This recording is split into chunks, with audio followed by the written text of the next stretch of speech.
오늘은 고난당하신 예수 그리스도라는 제목으로 하나님의 말씀 증거하도록 하겠습니다. 오늘 본문의 말씀은 구약에 나타난 메시아 예언 기사 중에서 가장 감동적인 증언이라 할 수 있습니다.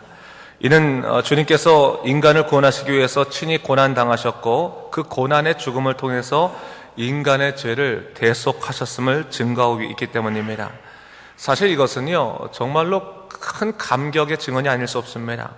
영원히 죽을 수밖에 없는 우리가 바로 예수 그리스도로 말미암아 구원을 받았다. 주님은 나를 구원하시기 위해서 기꺼이 고난 가운데 들어오셨다, 기꺼이 죽으셨다라고 하는 그 선포는 사실 우리에게는 복음이 아닐 수 없는 것입니다. 여러분, 우리 인생을 살아가면서 남을 위해서 기꺼이 죽을 수 있는 사람이 얼마나 있겠습니까? 육신의 부모님들도 자녀를 그토록 사랑하지만 기꺼이 자기 생명을 내어주는 것은 결코 쉬운 일이 아닐 것입니다. 하지만 주님은 우리를 위해서 기꺼이 당신의 생명을 내어주셨고 구원을 위한 은혜의 역사를 이루셨습니다. 놀라운 은혜의 선물이 아닐 수 없습니다. 바로 오늘 본문은 고난의 종으로 오시어 구원을 이루신 예수 그리스도를 미리 증거하고 있는 것입니다. 본문에 들어가기 전에 우리가 우선적으로 생각할 것이 있습니다. 오늘 본문에서 메시아를 증거하면서 그 메시아가 철저히 고난을 통해서 당신의 구원을 이루실 것이라고 증거하고 있다는 사실입니다. 또 그 메시아는 너무나 많은 괴로움으로 인하여 그 몸이 상하여 많은 사람들이 그에 대해서 그 모습을 보고 놀랄 것이다 라고 말합니다. 본문의 말씀처럼 고난받는 종으로 오신 메시아를 증거하고 있는 그 이유가 뭐겠습니까? 왜 고난받는 종 메시아를 증거하고 있을까요? 미리. 그것은 당시 이스라엘 사람들이 갖고 있었던 메시아 사상 때문이었습니다. 이런 메시아 사상이라고 하는 것은요, 사실 고난에 처한 사람들에게 더 분명하게 다가옵니다. 여러분, 우리가 있지 않습니까? 여러 가지 우리가 어려움이 있고 고통이 있고 그러면요, 어떤 좋은 일이 있어서, 정말 놀라운 일이 있어서 내가 이 문제를 빨리 하루아침에 벗었으면 좋겠다, 해결했으면 좋겠다라고 하는 마음이 다 있지 않겠습니까? 당시 유다 백성들이 그랬다는 거예요. 당시 유다 백성들이 그 삶 가운데 너무나 고통스럽고 힘들어서 메시아가 와서, 그것도 강력한 메시아, 한꺼번에 모든 것을 해결할 수 있는 메시아가 와서 우리의 삶의 모든 것들을 다 끊어줬으면 좋겠다, 다 해결했으면 좋겠다라고 그렇게 기대를 했다는 거예요. 근데 정의의 사도처럼 나타나 나를 구하고 세워주는 그런 놀라운 역사를 기대했던 것들이 그들의 바람이었는데, 하나님께서는요, 그들의 바람대로 구원자를 보내지 않으시고 어떻게 했습니까? 고난의 종으로 보내셨다는 사실입니다. 하나님께서는 세상의 권력자처럼 강하고 권세 있는 모습으로 당신의 구원자를 보내시지 아니하고 너무나 초라하고 그 초라하여 알 수 없을 정도의 연약한 모습으로 이 땅에 구원자이신 예수 그리스도를 보내셨다는 사실을 우리는 성경을 통해서 이미 배웠고 우리 삶 속에 이미 누리고 있습니다. 왜 그럴까요? 왜 누구나 다 알 수 있는 권력적이고 좀 강한 그 메시아를 보내시지 왜 연약한 종으로 이 땅에 보내셨을까요? 그 이유는 우리가 크게 세 가지로 생각해 볼 수가 있습니다. 첫 번째로, 하나님께서 예수 그리스도를 고난의 종으로 보내신 이유는 예수님께서는 인간의 상황의 문제만을 해결해 주시려고 이 땅에 오신 것이 아니라 인간의 가장 근본적인 문제, 인생의 문제, 죄의 문제를 해결해 주시러 이 땅에 오셨기 때문에 그렇습니다. 그리고 그 죄의 문제, 죄의 사함은 오로지 죽음을 통해서만 사해질 수 있기 때문에 주님은 바로 그 죽음의 고난 가운데 기꺼이 들어오실 수밖에 없었다는 사실입니다. 여러분, 죄는요, 하나님과 단절되어서 하는 것이고 생명을 거부한 채 죽음을 선택하는 것이 바로 죄입니다. 그러기에 죄의 결과는 사망일 뿐입니다. 그러기에 이 땅에 태어나는 모든 사람들은 다 죄인으로서 죽음을 향해 달려갈 수밖에 없는 인생을 살아가고 있습니다. 죄를 벗어나지 않고는 그 죽음을 결단코 피할 수 없는 것입니다. 그런데 예수 그리스도께서 고난의 종으로 오시어 그 죽음을 당하심으로 인해서 우리의 모든 죄를 담당하시고 대신 지시고 이를 통해서 당신을 믿는 모든 사람들을 죽음에서부터 생명으로 이끄셨다는 사실입니다. 그렇기 때문에 예수 그리스도께서 고난의 종으로 이 땅에 오신, 죽음을 당하기 위해서 이 땅에 오신 것은 죄된 백성을 구원하기 위한 필연적인 선택이었음을 우리가 우선적으로 알아야 되는 것입니다. 두 번째로 생각해 볼 수 있는 것은요, 주님께서 죄된 인간들을 구원하시기 위해서 이 세상에 들어오실 때 고난을 감수하실 수밖에 없었던 이유는 이 세상 자체가 죄로 인해서 고통에 가득 찬 세상이기 때문에 그렇습니다. 여러분, 이 세상은요, 죄로 말미암아 하나님의 선하신 창조의 섭리가 왜곡되고 타락되었습니다. 그 결과 인간 세상은 온갖 고통과 질병, 슬픔과 죽음으로 가득 차게 됐습니다. 하나님께서 처음에 선한 의지로 당신의 세계를 아름답게 창조하셨지만 인간들의 죄로 인해서 이 세상이 타락하고 부패했다는 사실입니다. 이 부패한 세상 속에서는 하나님의 온전한 진리가 진리로 여겨지지 아니하고 세상의 욕망의 그런 삶이 진리로 여겨지는 이상한 풍조 속에 살아가고 있고, 또 사람들이 삶 속에서 수많은 고통과 고난들 속에서 하나님이 주신 그 영원한 생명을 선택하기보다는 죽음을 향해서 선택하는 것을 더 기뻐하며 달려가더라는 사실입니다. 그래서 주님께서는 우리를 구원하시기 위해서 어떻게 합니까? 이 고통의 세상 속에 당신도 들어올 수밖에 없었다는 사실입니다. 그러기에 고난당하기 위해서 들어오셨다는 거죠. 여러분, 어떤 사람이 물에 빠져 죽어요. 물이 굉장히 깊습니다. 10m, 20m가 돼서 물살도 있습니다. 거기 빠진 사람이 자기 아들이라고 했을 때 어느 아버지가 그 아들을 구하러 안 들어가겠습니까? 들어가야 되는데 아버지가 들어갈 때 그 물 깊이를 모르겠어요. 거기가 위험하다 생각하지 않겠어요? 위험하지만 아들을 구하기 위해서는 어쩔 수 없이 그 위험한 그 물살에 들어가서 아들을 건져내야지만 아들은 살아날 수 있는 거예요. 예수님께서 능력이 없어 고난당하신 것이 아니라 우리가 그 고통과 고난의 늪 속에 빠져 있기 때문에, 그런 세상 속에 빠져 있기 때문에 우리를 구원하기 위해서 예수님께서는 기꺼이 그 고난의 늪 가운데, 고난의 세상 가운데 들어오실 수밖에 없었다는 것입니다. 구원을 위한 필연적인 선택이었다라는 것을 우리가 알아야 되는 것입니다. 세 번째로 생각해 볼 수 있는 것은요, 주님께서 당신의 고난을 통해서 인간이 얼마나 어리석고 악한지를 보여주시고 이로 인해서 오직 예수 그리스도만이 구원의 소망임을 몸소 증거하셨다는 사실입니다. 여러분, 인간이요 얼마나 악한지 자기를 구원하러 오신 예수 그리스도도 알아채지 못한 채 그를 핍박하고 죽인 정말 죄된 존재입니다. 우리 속담에도 있잖아요. 물에 빠진 사람 구해줬더니 보따리 내놓으라고 한다고. 그게 바로 인간의 심리인 것 같아요. 정말 나를 구해주신 예수 그리스도를 바라보지 못하고 오히려 그 그리스도를 핍박하고 원망하고. 여러분, 우리가 믿음 생활 때 마찬가지 않습니까? 우리가 예수님으로 인해서 구원받은 백성일진데 여러분, 삶에 조금만 고통이 일어나도 우리 입속에서 원망과 불평이 쏟아질 때가 얼마나 많은지 몰라요. 그러면서 어떻게 보면 또 인생의 문제가 복잡해지면 믿음 생활도 못하겠다고 생각할 때가 적지 않은 것을 보게 됩니다. 근데 한번 돌아보세요.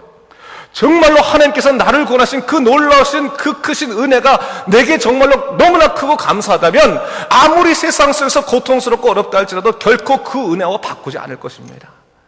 우리가 그 은혜에 대한 체험이 없기 때문에 조금만 어려움이 있어도 그 마치 하나님의 은혜가 아무것도 아닌 것처럼 바닥에 내어버리고 내동댕이 치는 그런 일들이 얼마나 많이 있습니까? 우리가 매 순간 성령에 이끌려서 십자가의 은혜를 누리며 살아가는 이유가 바로 여기 있는 거예요. 오늘 내가 하나님의 은혜를 누리지 못하면 그 은혜가 마치 잊어버리는 그 기억의 저편으로 넘어가 버리면 오늘 하나님의 은혜 앞에서 내가 세상의 것을 선택할 수 있는 영적으로 어리석은 일을 벌일 수 있기 때문에 그렇습니다. 인간은 어리석은 거예요. 이 육신의 삶을 살 동안은 마지막까지 어리석고 악한 것이 우리 인간입니다. 단지 예수 그리스도의 보혈의 능력으로 인해서 우리가 깨끗한 바 됐다고 인정되고 그리고 성령의 이끌리심으로 말미암아 하나님의 뜻대로 살아갈 수 있을 뿐이지 인간의 본성은 여전히 악한 거예요.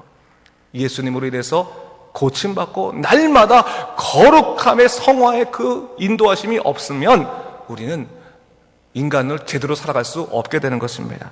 바로 그러기 때문에 예수님께서 이 고난 가운데 들어오심을 통해서 봐라, 인간이 얼마나 악한지를 봐라, 인간이 얼마나 부족한지를 봐라, 얼마나 어리석은지를 봐라, 바로 나만이 너희의 영원한 소망이다 라는 것을 알려주신 거예요.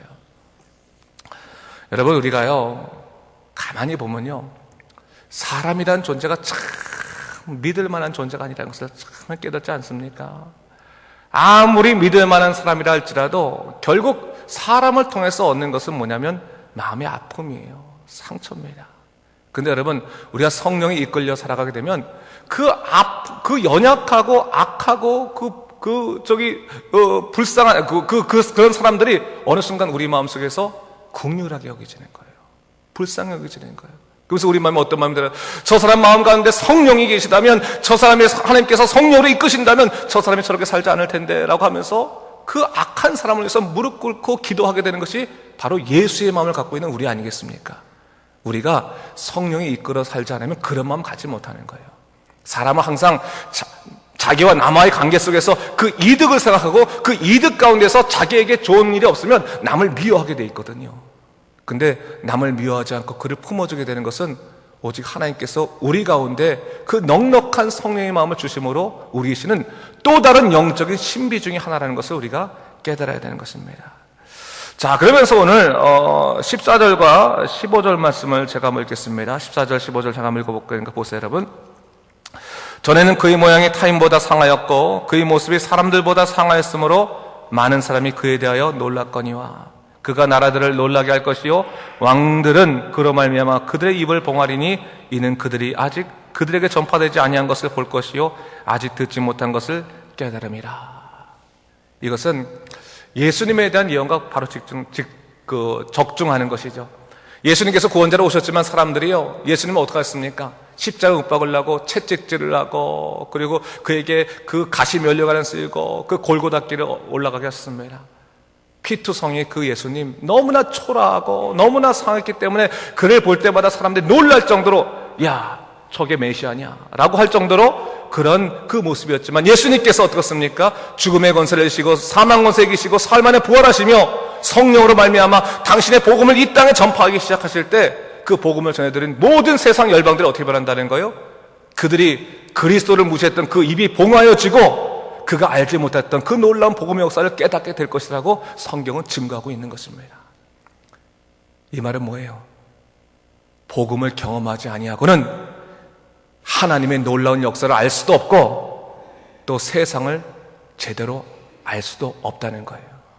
여러분, 세상을 제대로 알려면 복음의 역사를 알아야 되는 것이고 복음의 역사를 알 때 우리는 하나님의 사람으로 능히 살아갈 수 있게 되는 것입니다. 자, 그러면서 오늘 복음은 죄로 인해 어리석은 인생을 사는 사람들에게 그 하나님의 놀라우신 역사를 깨우치는 역사의 모습이 있다는 것을 얘기하고 있죠. 그러면서 오늘 53장에 가면 어떤 얘기를 하고 있냐면 그런 예수 그리스도께서 오시지만 그분은 어떤 분이냐? 우리를 위해서 실로 모든 질고를 지고 고통을 지고 우리를 위해서 죽으신 예수 그리스도다라는 것을 얘기하고 있습니다. 우리 2절 보실까요? 2절 말씀. 2절 말씀 보세요. 그는 주 앞에서 자라나기를 연한 순 같고 마른 땅에서 나온 뿌리 같아서 고운 모양도 없고 풍채도 없은즉 우리가 보기에 흠모할 만한 아름다운 것이 없도다. 자, 연한 순처럼 아주 순수하고 또 아주 그 순결하게 그렇게 오신 예수님이셨지만 이 땅의 인간이 어떻습니까? 완전히 마른 땅처럼 완전히 굳어져 버린 그러한 심령들 가운데서 그 순이 나오기 때문에 뿌리가 나오기 때문에 어떡합니까? 그 모양이 완전히 상하고 아름다운 풍채를 발견할 수 없을 정도로 그러한 모습을 가지셨다라는 걸 얘기하고 있어요. 그러면서 3절 말씀 보세요. 그가 뿐만 아니라 그가 멸시를 받아서 사람들에게 버림을 받았고 간고를 많이 겪었으며 질고를 아는 자라. 4절 말씀 볼까요? 그는 실로 우리의 질고를 지고 우리의 슬픔을 당할 건을 우리는 생각하기를 그는 징벌을 받아 하나님께 맞으며 고난을 당한다 하였더라. 예수님께서 우리를 구원하시기 오셨지만 당시에 이스라엘 백성들은 예수님의 고난을 그가 죄졌기 때문에 그렇게 된 것이다 라고 생각했다고 하신 거죠. 그렇게 인간은 어리석다는 사실입니다. 고린도전서 1장 18절 말씀에요. 십자가의 도가 멸망하는 자들에게 미련한 것이요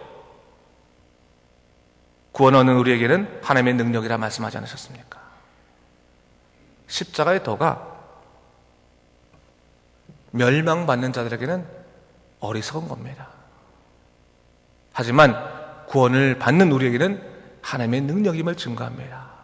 여러분, 우리 예수를 믿을 때 복음을 전할 때요, 우리가 나가서 복음 전할 때 사람들이 야, 나 못 믿겠다, 야, 그거 어떻게 뭐 믿겠냐라고 이렇게 말할 때 많이 있을 거예요. 그러나 아직 그 마음 가운데 구원의 역사를 발견하지 못한 사람들에게는 그 얘기가 어리석은 얘기로 들릴 수밖에 없는 것입니다. 하지만 하나님께서 그 마음을 주장하시사 성령으로 뒤바꿔 주시면 그 놀라운 역사가 가장 아름답고 귀한 역사임을 우리가 깨닫게 된다고 성경은 우리에게 이야기하고 있고, 그것이 우리의 삶의 감사의 이유가 된다라고 얘기하고 있습니다. 5절과 6절 볼까요? 한번 보세요, 여러분. 그의 찔림은 우리의 허물 때문이요 그의 상함은 우리의 죄악 때문이라. 그가 징계를 받음으로 우리가 평화를 누리고 그가 채찍에 맞음으로 우리가 나음을 얻었도다. 우리는 다 양 같아서 그릇 행하여 각기 제 길로 갔거늘 여호와께서는 우리 모두의 죄악을 그에게 담당시키셨도다. 무엇을 말하는 겁니까? 결국 예수님의 고난은 바로 우리의 허물 때문이었다, 우리의 죄 때문이었다는 걸 분명히 알아라. 그가 징계를 받았기 때문에 우리가 나음을 얻었고, 그가 채찍에 맞았으므로 우리가 평화를 누리고 고침을 받고 우리가 하나님의 놀라신 구원의 역사 가운데 포함되게 된 것이다라는 것을 분명히 얘기하고 있습니다. 여러분, 이것은요 복음의 원리입니다. 원리. 우리가 구원받은 이유는 바로 우리를 사랑하사 우리를 위해서 죽으신 예수 그리스도의 십자가 은혜로 인한 것이다라는 것을 얘기하고 있는 거예요. 조금 더 우리 삶 속에 좀 가까운 말로 얘기하자면요, 예수님의 그 십자가의 은혜가 내 죄 때문이라는 것을 우리가 느끼지 못하면 아직까지 우리는 주님을 만나지 못한 거예요. 우리가 주님을 만난다고 하는 것은 주님이 나를 위해 죽으셨다는 그 사실을 내가 경험하는 것입니다. 그렇기 때문에 여러분, 우리가 기도해야 되는 거예요. 하나님께서 우리 마음 오셔서 내가 너를 사랑한다, 내가 너를 위해 죽는다, 내가 너를 십자가 못 박힌다, 오늘도 내가 너를 위해서 모든 것들을 다 내어준다, 너를 위해서 내 피를 쏟겠다라고 말씀하시는 그 놀라운 사랑의 역사가 있고 그 은혜를 우리가 경험하게 되면 오늘을 살아갈 때 우리가 어떤 어려움이 있더라도 하나님 의지하며 살아갈 수 있는 믿음의 고백을 할 수 있게 되는 것입니다. 여러분, 우리가요 믿음 생활할 때 봉사도 많이 하고 사역도 많이 하지 않습니까? 근데 사역의 위험성이라는 게 있습니다. 사역의 위기. 사역의 위기는 항상 어디서부터 오냐면 예수 그리스도의 은혜에 대한 감사함을 보답함으로 하면 그것은 기쁨으로 할 수 있지만, 의무감과 책임감, 무언가 자기가 갖고 있는 어떠한 꿈을 세우기 위한 그런 것을 하게 되면 금방 지쳐버리고 맙니다. 금방 지쳐버리고 말아요. 여러분, 이것은요 성도들에게 말하는 것이 아니라 목사인 저에게 말하는 데도 똑같아요. 하나님의 은혜를 경험하지 못하고 하나님의 성령의 도우심이 없으면요 목사도 자기 꿈 이루려고 목회할 때 있거든요. 그 다음은 금방 지치는 거예요. 금방 지쳐가지고 아무것도 하기 싫어합니다. 근데 여러분, 그래서 목사도 항상 저도 기도할 때는 하나님 제게 은혜가 풍성하게 해주시옵소서, 제가 하나님의 은혜 가운데 살게 해주시오 기도할 때가 많아요. 왜? 제가 은혜가 없으면 제가 전하는 말씀들이 전부 다 껍데기가 되는 거거든요. 여러분, 하나님의 은혜는 여러분의 삶 속에서 넘치도록 임하고 있다는 것을 여러분 믿으시기 바랍니다. 여러분, 그 성령의 은혜와 예수 그리스도의 은혜 가운데 여러분이 살아간 것이고, 예수님이 고난을 친히 당하심으로 여러분을 승리케 하시고 이기게 하셨다는 것을 절대로 잊어서는 안 되는 것입니다. 자, 그렇다면 우리 마지막으로 10절 말씀, 우리 53장 10절 말씀을 우리 같이 한번 읽겠습니다. 10절 말씀 시작. 여호와께서 그에게 상함을 받게 하시기를 원하사 질고를 당하게 하셨은즉 그의 영혼을 속건제물로 드리기에 이르면 그가 씨를 보게 되며 그의 날은 길 것이요 그의 손으로 여호와께서 기뻐하시는 뜻을 성취하시려다. 하나님께서 예수 그리스도를 상함을 받게 하셨습니다. 고난을 받게 하셨습니다. 그로 말미암아 그의 영혼을 속건제물, 속죄제물로 받으셨습니다. 그 받으심으로 인해서 열매를 맺게 되는데 결국 그것이 뭡니까? 바로 예수 그리스도의 손으로 말미암아 여호와께서 기뻐하시는 그 뜻을 성취하셨다라고 얘기하고 있어요. 예수님의 십자가의 그 구원을 우리가 얻는 것은 하나님의 뜻을 이루는 것입니다. 다른 말로 하면 여러분들이 인생을 살아가면서 뜻을 이루고 싶은 것이 참 많이 있잖아요. 저는 이것도 좀 사고 싶고요, 저는 이런 사람도 되고 싶고요, 사업은 좀 이렇게 하고 싶고요. 수많은 여러분 뜻이 있을 텐데 여러분 뜻보다 더 중요한 인생의 뜻, 하나님의 뜻은 바로 예수님을 믿음으로 말미암아 여러분이 구원받은 거기서부터 벌써 다 성취됐다는 것을 성경은 이야기하는 거예요. 그 놀라운 성취가 안에서 또 다른 기쁨들이 누려지게 되는 것입니다. 여러분, 인생 마지막에 딱 하나님 나라 가기 전에요, 어떻게 보면 우리가 인생을 되돌아볼 수 있지 않겠습니까? 그때 스스로 생각할 때 잘 살아왔다, 하나님 감사합니다, 내 인생 잘 살아왔군요 라고 말할 수 있는 것은 여러분이 예수님 믿고 구원받은 사람이라는 것을 확신할 때만 가능한 거예요. 제가요, 시간이 좀 됐지만 잠깐만 얘기하면, 그럼 이건 뭐 여러분들 아시는 얘기지만 그냥 제가 좀 이런 구체적인 얘기는 잘 안 하지만 그래 한번 하고 싶어요. 여기 어디죠? 이게 우리 하나비인가? 그렇죠? 하나비 일식집이죠, 일식집. 그 일식집에 어머니가 얼마 전에 돌아가셨잖아요, 그렇죠? 돌아가시는데 그 딸 중에서, 그 집에 아들들이 다 믿지를 않습니다. 예수를 믿지 않아요. 아직 예수를 믿지 않고, 하지만 그 누님이 그 사랑의 교회 권사님이신데 우리 교회 와서 예배 드렸잖아요, 그렇죠? 그분이 오셔갖고 그 어머니 마지막에 예수님 영접하게 하려고, 금방 어머니 위독하다는 소식을 듣고 비행기 타고 오지 않았습니까? 그러면서 이제 그 어머니 붙들고, 어머니 예수 믿으셔야지만 천국 갑니다, 하나님 예수님 영접하세요, 영접하세요.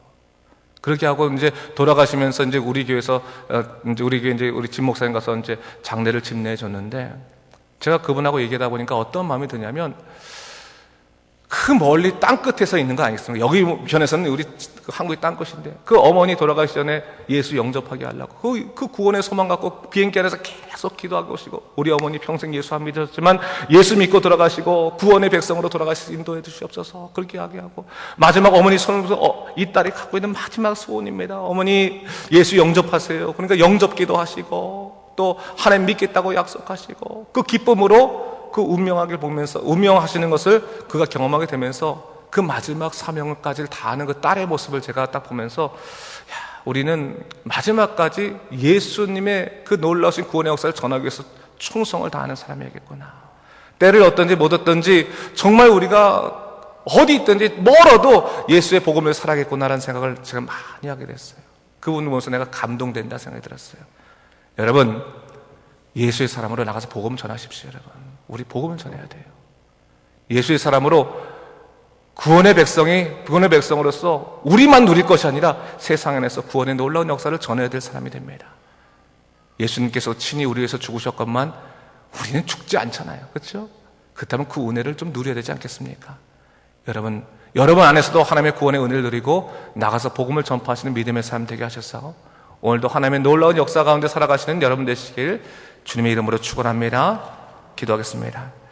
주님 감사합니다. 하나님께서 오늘 우리에게 예수 그리스도께서 우리 위해서 친히 고난당하신 그 고난의 삶에 대해서 다시 한번 생각해 보게 됩니다. 주 하나님 아버지, 하나님의 은혜가 얼마나 큰데 우리가 지금 하나님의 은혜를 바라보지 못하고 세상의 걱정에 시달려서 정말 주님 잊고 살아갑니까? 망각하고 살아갑니까? 하나님 아버지, 주님만을 붙들며 살아가기도 하시고 어떠한 어려움 속에서도 그 고난의 십자가를 우리도 붙들고 승리할 수 있는 믿음의 백성 되도록 인도하여 주시옵소서. 감사드리며 예수님 이름으로 기도드립니다.